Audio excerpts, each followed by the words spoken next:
I was talking to a guy from Accenture, and I was really surprised that they have 12 center of excellences in the testing practice only. Different center of excellences. So I was amused. I said, how can you do that? I have built 3 times the testing practices and 3 times the testing center of excellences, but not the multiple. So things are moving. So what exactly do we really mean by the testing center of excellence, and what does it mean? I mean is that testing center of excellence is nothing but a power of centralization and standardization. As when Neeraj from KPMG was talking, he was also talking about the processes and all that. So this is nothing but a power of centralization, centralizing all the aspects of your testing into one arena and then standardize it. So that is what we are going to talk in this presentation in the next 10-15 minutes, that what all is required to build it, how we should build it. So what a COE is. See, the key attributes is the standard test processes, common test tool infrastructure. You're sharing your best capabilities of the testing within your organization. Because in most of the organizations I have seen that, where I have had the opportunity of working in the last many years, was that the people work in silos. There is a testing team working for a business unit A, business unit B, business unit C. And each of them is reinventing the wheel every time they come across a similar kind of problem. So not really harvesting on the experience of the other team. If someone is finding an automation solution, the next one is working again of finding a different automation solution. So there is not a centralization. So that is really required here, how you can really optimize that. And it also means a centralized testing pool. When I say the testing pool, I will talk about it in the next few slides. It's the people I'm talking about. All your people, all your testing guys should be under one umbrella. Is it good or bad? We have to see about it, that how we have to really work on that. Offshoring of the testing and the outsourcing of it. Can anybody tell me that when I started talking about the COE, and why should we really build it? In any organization, sometimes there is a mandate to build a testing center of excellence. So what is the major force at the back of it, that why do you really want to build that practice?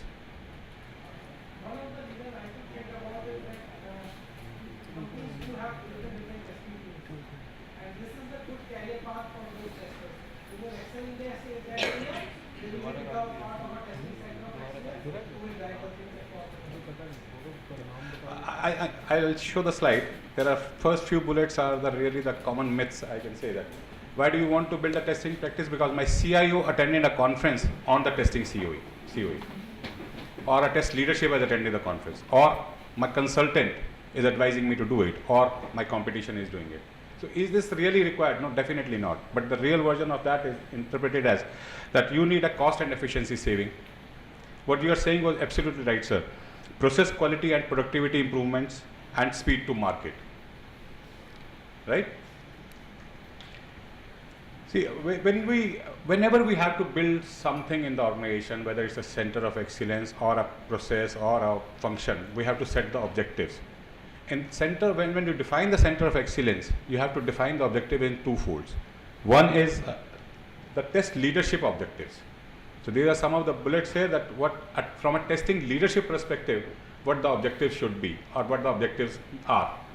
Build a large organization to support, align to corporate vision, improve quality and efficiency. We will be talking more and more about improve quality and efficiency. Speed to market, standard processes, remove duplicacy and redundancies. But at the same point of time, there are objectives of the stakeholders and the business as well, which we have to take care. The stakeholders they are really not bothered with what I mentioned in the previous slides. They are the transactional level activities. You have to do that. But what stakeholder want to achieve is reduce operating cost, improve resource utilization and efficiency for me, improve total cost of ownership. And the business says that speed to market, improve P&L. So from most of you guys from my customer community, you have reviews every month or every quarter or every year. So they are not going to discuss what kind of defects have come from your leadership. They're saying what is the cost of this testing is costing me. So these are the objectives from the stakeholder and business, and the best part of it is that how you have to align that. So you have to align and make sure that you have to map the objectives of the test leadership and the business in a manner when you define the COE objectives. So we have to, when we are building this practice, you have to ensure that both these objectives are mapped and a clear vision is provided to all the stakeholders in that. See, most of the presentations which we have covered, we have always preferred that if you have any question, you can come at the end of the presentation. But this is the last presentation for you. So if you have any question in between, I'm happy to take it right now. So how the TCOE or any center of excellence really evolve? It evolved in the 5 stages, the initial stage, phase 1, phase 2, phase 3 and phase 4. And look at it and remember what Neeraj from KPMG was showing us, the CMI 5 different levels of approaching. So it's a generic. Initially, early stage processes, phase 1 is method and processes are standards. Phase 2 is silos with centralized infrastructure management. So most of the organizations who have not really moved into center of excellence are probably at this stage or at this stage. Some of the organizations, the smaller organizations who have started building up the testing community, they are lacking the processes also. But some of them, the organizations who are existing for quite some time, they have the processes but not the centralized. They have method and processes available, but not centralized.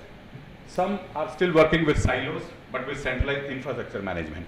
The infrastructure is common, but the testing teams are still sitting differently. Phase 3 is centralized accepting and phase 4 is managed testing service. So these are the areas where we'll be talking that how to build in each of these areas and move forward. So what is covered in the operationalization of TCOE? The high level is operating model, service, governance and communication. These are the 4 bullets I will be covering in the organization of TCOE. See, we have to be very careful how the TCOE is fitting into the organization. The real life, whatever I am talking here is probably a little different from the real life world also. It is very easy for me to stand here and say that we should build the testing center of excellence. But my dear friends, you all will be aware that if you start doing it in your organization, the kind of pushbacks you get or the kind of challenges you face, it is sometimes pushing you back. That can we really do it? Or should we really do it or not? So because I'm talking from my personal experience that 3 times I built the practice, twice I was taken into a corner. Anup is a witness of that, that how nobody supported us other than the management, the stakeholders, that yes, we want to build it. So when you do that, you have to divide into 3 areas: governance, operations, and delivery. In the governance, you should cover the optimization, communication, organization, strategy, vision, similarly in operations and delivery. Again, I am saying it is very important for you to align the goals and objectives and make sure that every stakeholder is aware of that and they are in sync with it.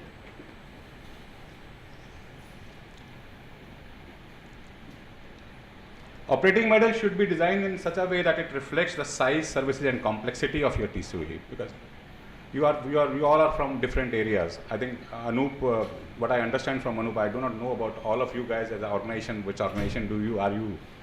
So there is a development team sitting and they want to own the complete testing as well. Whereas you are the QA heads and you know that you realize that you know the testing better than anybody else, but you don't get that kind of freedom or that kind of a bandwidth that you really can build into that. So you have to be very careful on doing this.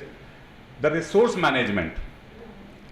How do you want to do the resource management? Whether you want to do it in a centralized manner or decentralized, it really doesn't matter. But there are different parameters for each. There are different do's and don'ts for centralized and decentralized as well. The measurements and reporting. Communications. I have a couple of slides on the communication itself, because what I believe in this kind of changes, the communication is a key to you guys.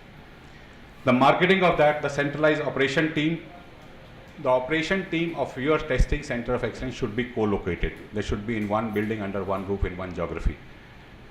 Collaboration and optimization. So these are the key models of which you have to be very careful in your considerations before you really plan.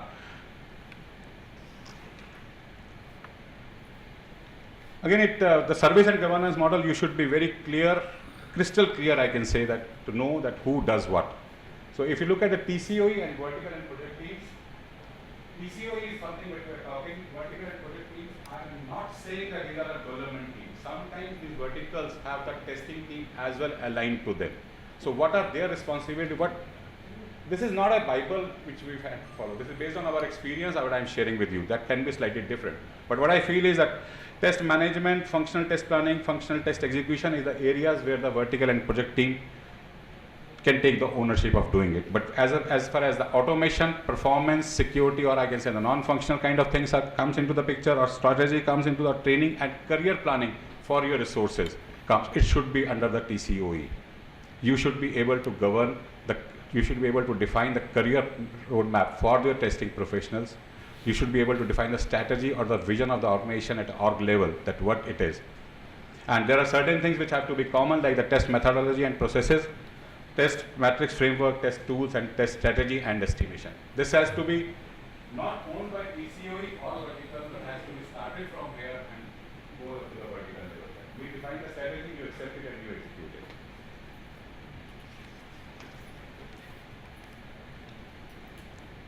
See, irrespective of whether, as I say, that whether the resources are centralized or decentralized, irrespective of that, the organization should invest in a common test methodology.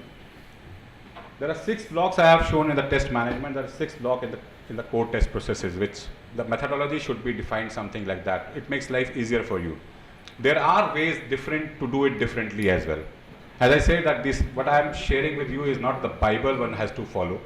But if I have been given an opportunity to build it again, the build testing center, I'll do it this way. That is what all I can say. See, with this kind of test management methodology and core tests, what the benefits we derive out of it is improved productivity, increases efficiency, duplication removal, consistency, and standardization. And in the core test processes, we're talking about test scenarios, test cases, test scripts. If you recall it in the previous slide, this is function more from the vertical side.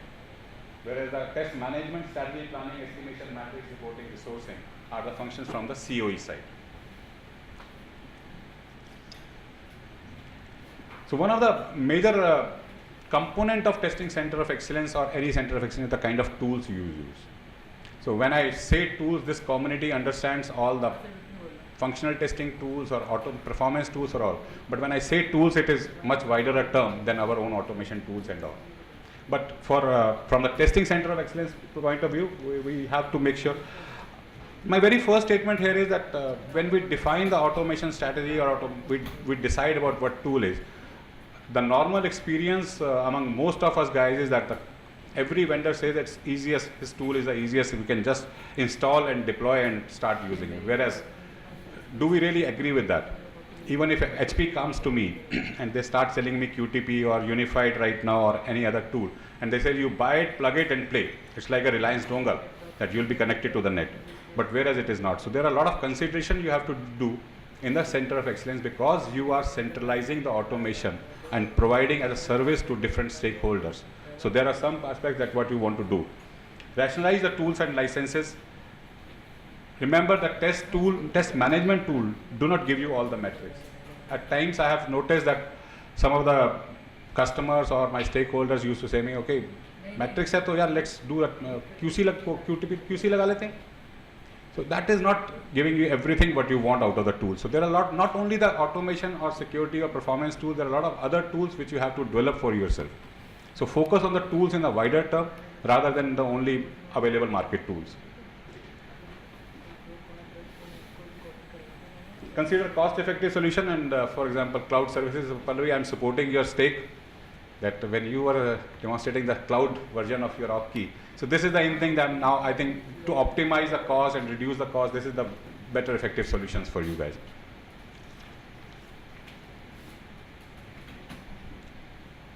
Communication. It is very important to know who your stakeholders are, actually what they want to hear from you. So if you go to your senior management or a business owner or a COE or CEO or somebody and say, because I was running the application and there were 6,750 defects came into the picture, out of it 3,250 are the severity 1. He said, bullshit, I am not interested in this. I don't understand, I don't interpret all of what it is saying. So you have to make sure that you communicate the exact messages what they want to learn. And that for that, and when you are building a center of excellence, there are a lot of things they want to hear from you. Simply you go that it's a new project for me that I'm building a center of excellence. No, there is a drastic change in the organization. So you have to focus on that change and how do you communicate. So identify all your stakeholders, develop a communication plan for them. In the journey of testing center of excellence or any center of excellence, there is a huge lot of communication you guys have to do. So develop that plan, Conduct periodic checkpoints and operationalization review.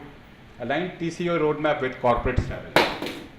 Unless there is a mandate from the organization, from the top leadership that they want to invest in this, there is no point moving ahead with this. Because there is a lot of investment involved in this. Do you guys understand that if we have to build a testing center of excellence for a medium-sized organization, how much timelines do we require with as many number of people you have? Any idea?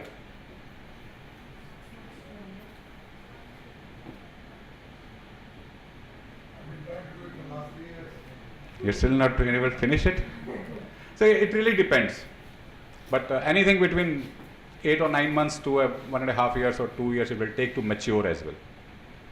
So align TCO roadmap with your corporate strategy, monitor industry trends and benchmarks.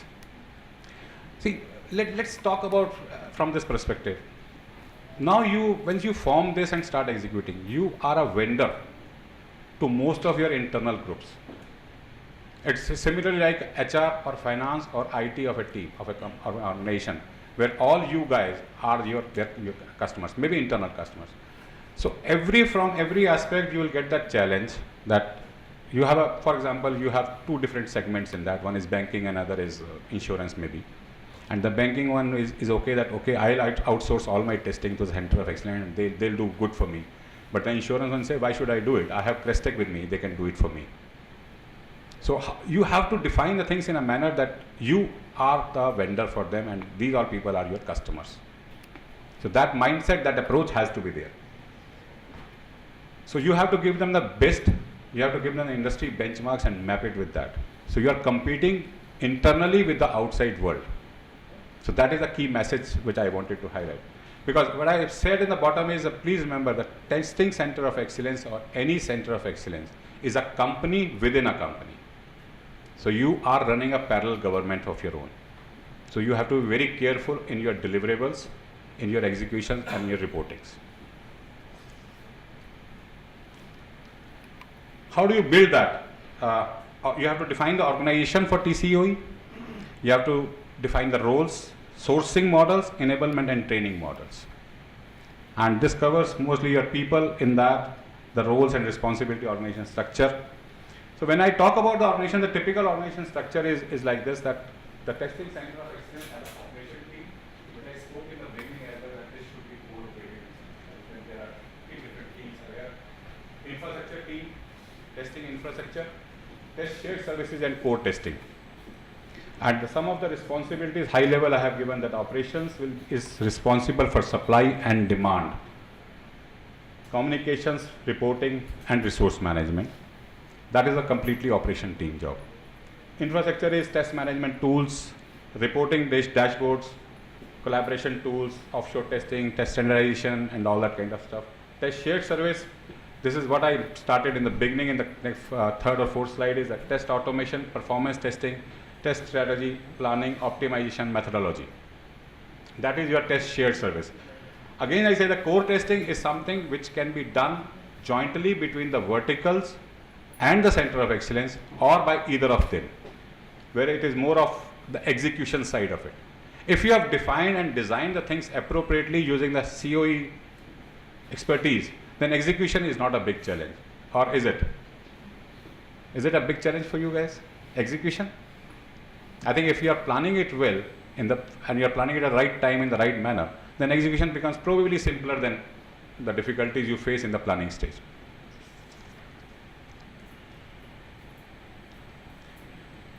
Supporting TCOE organization, there is no, like when you go to buy a socks, you get a free size and everybody can wear it. So there is nothing such principle or rule available in the center of excellence. There is no one size fits all. So essential considerations are any core testing services, centralized or decentralized. Minimize your overhead. There could be one performance expert working for 3 or 4 different projects. He or she is dividing time across the 4 different projects. Define roles and responsibilities. Set up a career model, standard career model, because your people are confined to yourself now. As I said that you are running a company within a company. So you have to ensure the career roadmap or career growth of your people. Supervise demand and supply, because demand and supply is something which I believe is the pain area for most of us. Am I right, Vinash? Demand and supply is one of the biggest pain areas. If demand and supply are very clear and I have the transparency, I think I am the most happiest person on the earth. If I know that from January 30 more people are required, or in February we require 4 more people, but that is never available. So we have to live with it. And when I say centralize or decentralize, what should we centralize? Rather than important, read is as recommended. The test metrics and reporting, test automation, performance testing and tuning, test process and method, and test management tools. These are the things which you should centralize. Developing people. Develop a career model for all resources. Define the roles and responsibility for all individuals, the testing individuals, and the roles and responsibilities should be specific to testing. There can be some other aspects as well, like coming office on time or not having too many coffee breaks, but the core objective should be from testing. Select your preferred training partners, because if you want a career enhancement for your people, if you want your people in the next 6 years or 2 years or 1 year to move from one level to another, there are 2 ways to train them. One is the external training. You get somebody from outside the world or within the organization to train them and cross-skill them. Second is with experience and time they learn. So with experience and time is something which is dependent on the resource, but as far as the training is concerned, to find your preferred training partner, develop a calendar for them, prepare a skill matrix, find the gap, do the gap analysis, identify what all training you provide based on your organization vision in the next 3 to 5 years, that what you want to move. You are today in banking, tomorrow you want to say that in banking we haven't done any mobile testing, but we want to do mobile testing, or mobile application has to develop. So you have to bring your people up to speed. So there are dual benefits, a win-win situation for both the organization as well as the resource.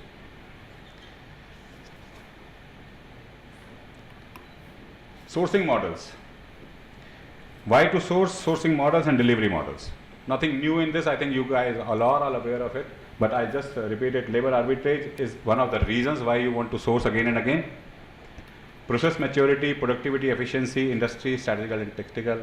Sourcing, how you can source the resources, from where all you can procure that. Because this is, an organization always has a plan, but now you are defining or building a new organization within your organization. You have to be very clear that when you are identifying people, what are the sources from where you will procure people. So there is a staff augmentation model. You can always get people from market, capacity services, and managed services. Delivery models is on-site, local, nearshore, and offshore. And just to give a graphical representation of that, if the knowledge transfer is very low, as well as the interaction is low, you can immediately start from the offshore. But if the knowledge transfer or the interaction is very high on both the sides, you cannot do it from offshore. You have to mandatorily do it from on-site. Similarly, proximity, which is a near shore as well, or the offshore later. If the knowledge transfer is high but the interaction is minimum, then you can start from offshore and on-site and then move on to the offshore later.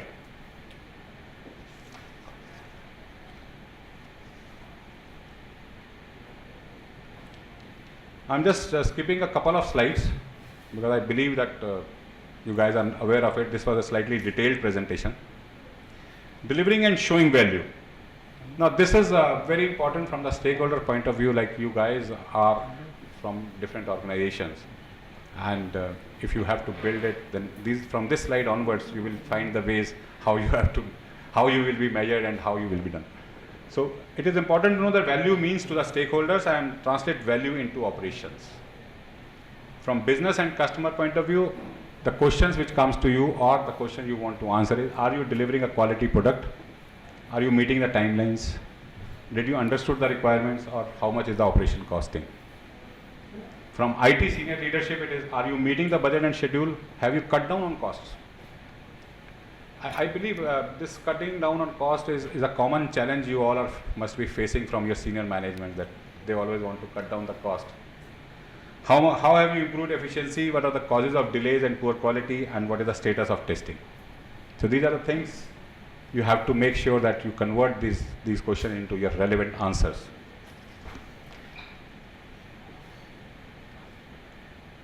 communication. When I said communication in the beginning of the presentation, I meant by when you build up a testing center of excellence. By the time I came to this slide, I realized that communication is as such very important for all the testing community. So when I looked at the Google and all other areas, I found that 70% of the test professional time is spent on communications. So as a testing community, do you agree that this is the time? Himanshu will definitely say yes, I'm sure. There is a lot of reporting you have to do internally, externally, and other stuff, and the communication. Even the reporting of defects is a form of a communication only.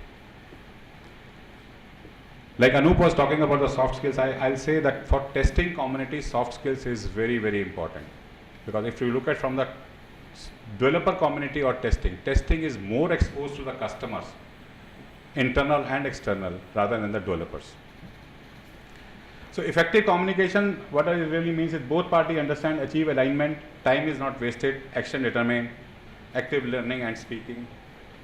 So my message through this slide is, it is communication, communication and communication. So these are all the important aspects of your testing center of excellence when you build it. Because if you build a plan to build a testing center of excellence, these will be sub plans on that. When you go back to the management, analyze readiness for change. That, as I said, that is the organization ready for this kind of a change? So do a survey.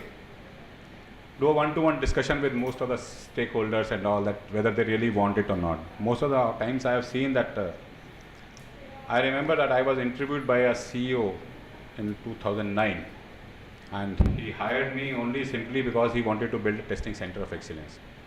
When I started doing my own due diligence, because I knew a couple of guys there, and they said that, but we don't require a testing center of excellence.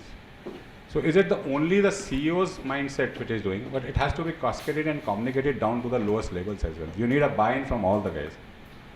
Understand where the people are. Are they early adopters, late adopters, or laggards? Are there outside organizations that are influencers? So when you have the right answers for all these questions or all these points, then is the only time for you to start thinking that yes, we can build it, we can do it. Identify all the people who are affected by your dissection. You should upfront know that if you build a testing center of excellence, who all in the organization are going to get affected, because that are you are an easy target for them. I normally quote one thing that the job of a tester is really very bad, because my job is to tell you your baby is ugly.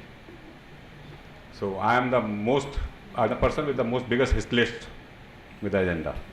So we have to make sure that we should know that who are the people who are affected. We have to pamper them. We have to make sure they are happy. So that is not written here. This is a different language what I have written here. Read a key roadmap of the formal organization. Sponsor at level, change agents, targets, your opinion shaper, level of influence, and level of commitment to the change. If any of you have worked in building a center of excellence, you'll realize that what I really mean out of it. Because you will face a lot of pressure, a lot of pushback from the teams, or the people who are not, even if it is not a pushback, sometimes there is a person who is really badly impacted by your change. So have you taken your utmost care to make sure that his work is not impacted or he is not impacted?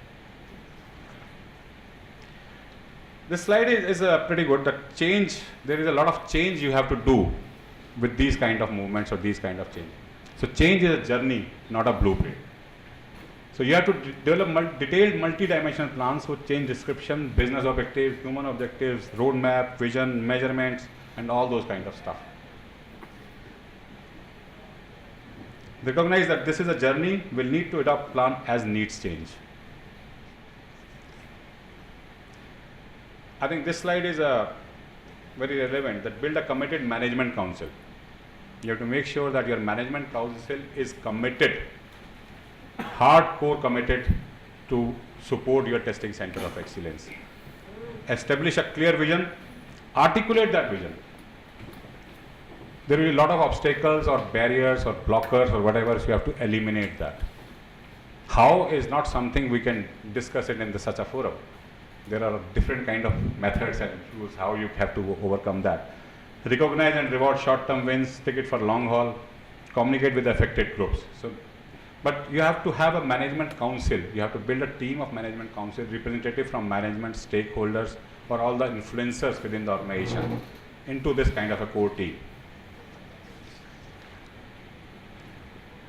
As I said again and again that there will be a lot of resistance within the organization also. So if I say that today Avinash, Lalit and Pankaj, they spoke to me around 7, 8 months back, and they said, okay, boss, we should go for CMI level 3 assessment. So my first question was whether you want it for the certification purpose or you really want to achieve it. And the best answer I got was that no, we don't want a certificate. Even if we are not certified, we want to follow the processes. But when we all as a team, we started following it, or we started making changes, there were a lot of resistance which comes. And we have to overcome that. Similarly, if you change the center of, building a center of excellence is much bigger a change than adopting for CMI. Because you are changing the mindset and the complete working model of the whole organization.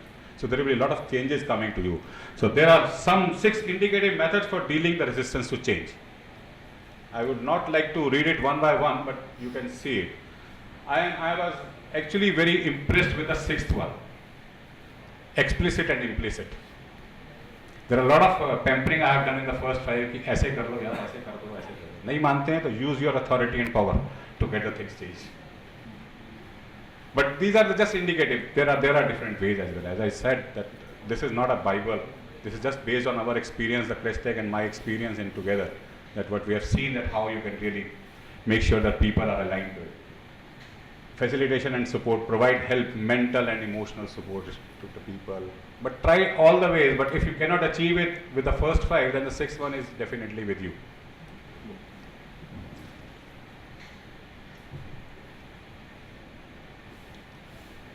Maturing test operation, how to grow, launch scale mature model. That if you are a small 0 to 40 FTEs kind of model, then it is a flexible, fast moving minimum processor. The more you move up on the scale of 40 to 120, it's a rapid growth, getting done mentally. Mature organization is where we have 120 plus odd people within your organization. And when I was talking to Avinash long back, when I joined Crestech around 18 months back, and my first, the happiness which I had was that this is a core testing organization. So the way I struggled in my previous organization, not once, many times, to build that testing center of excellence, here I was getting that testing center of excellence which is already built. So mine is a totally testing organization.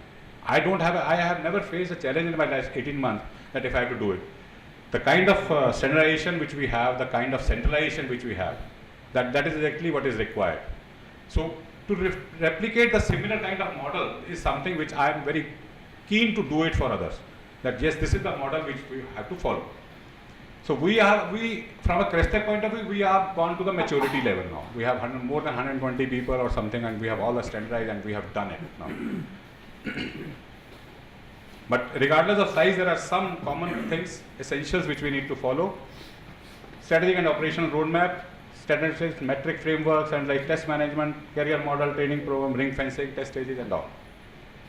Okay? So once you have done all this center of excellence work which we have done, this is a very, I said that the presentation or the work in testing center of excellence is much more than what I have shown here.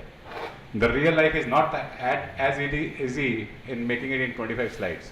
It takes you ages to do that. But what will you look like as an organization? This is what you will look like if you build up your testing center of excellence and if you are doing it well.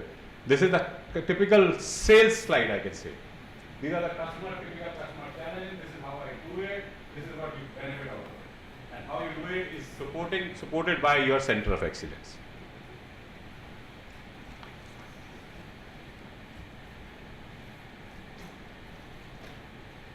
Any questions?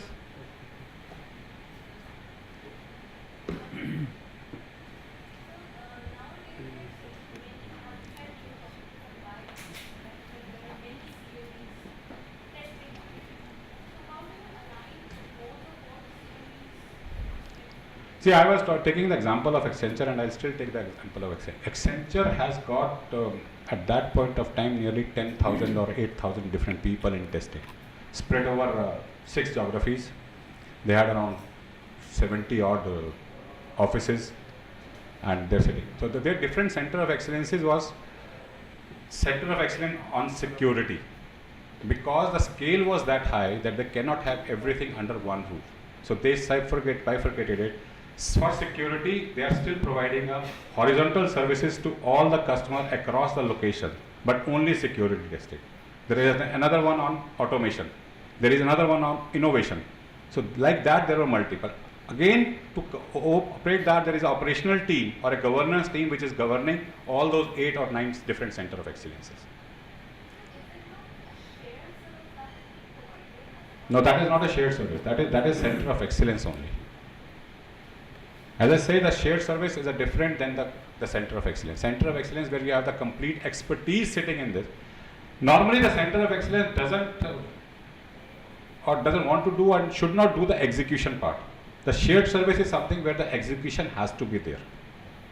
If you want to term it as a shared service, that I still don't buy that. It's a center of excellence which is providing consultancy to all the project, or maybe someone is coming to, like for example in our organization, Himanshu looks after the performance. So someone comes, Himanshu, this is the problem with the customer. He says, I have a ready solution, I have done it for the previous customer. Not to reinvent the wheel. I can give the solution tomorrow. But if I go with the same question to someone else in the organization, then he says, okay boss, iska solution banana padega. So that is something the center of excellence avoids and helps the customer in the avoiding duplicacies. Okay? Sure, sir.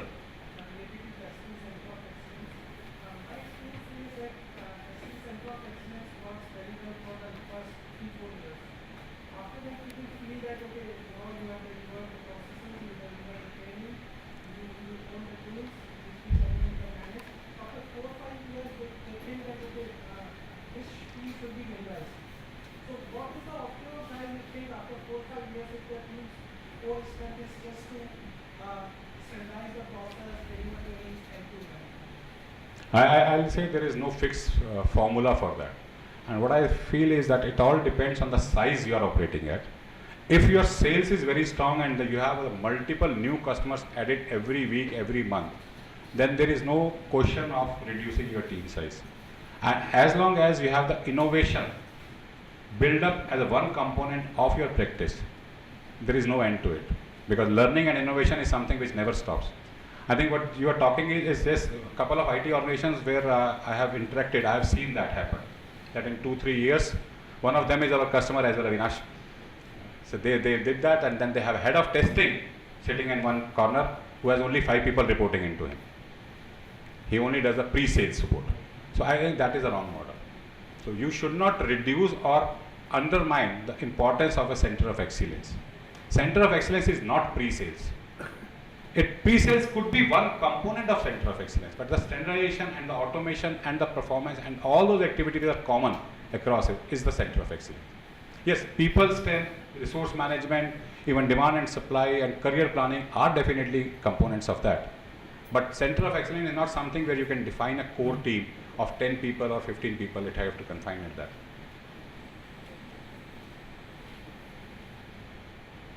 Any other question?